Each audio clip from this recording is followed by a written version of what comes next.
Bonjour, on se retrouve pour apprendre un peu le calcul astucieux quand on multiplie deux fractions. Pour faciliter les calculs, il va parfois être astucieux de décomposer les facteurs au numérateur et au dénominateur afin d'obtenir une fraction finale la plus simple possible.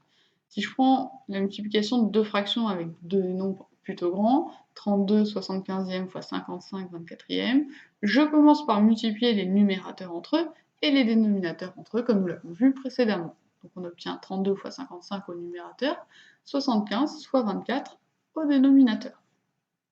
Qu'est-ce que je vais faire ensuite? On va essayer d'observer au numérateur et au dénominateur s'il n'y a pas des nombres qui figurent dans la même table. Donc par exemple, si je regarde les nombres qui sont au numérateur, je vois que 55 est un nombre qui se termine par 5. Ah, je me rappelle du critère de divisibilité par 5. Comme 55 se termine par 5, je sais qu'il est dans la table de 5. Maintenant, je vais chercher si au dénominateur, il n'y aurait pas un autre nombre qui soit dans la table de 5. 75 se termine aussi par 5. Donc lui aussi dans la table de 5. Donc, dans la prochaine étape de calcul, à la place de 55, on va l'écrire comme 5 fois quelque chose. Et on sait que 55, c'est 5 fois 11. De même pour 75, on va l'écrire comme 5 fois 15. Alors si certains ont du mal, puisque là on est sur l'étape de multiplication, il y en a plus loin que 5 fois 10, qui est celle que vous connaissez par cœur en général, hein, jusqu'à ce point-là, et bien vous prenez votre calculatrice et vous trouvez 15, vous faites 75 divisé par 5, et vous savez que c'est 5 fois 15. On fait la même chose avec les deux facteurs restants au numérateur et au dénominateur, 32 et 24.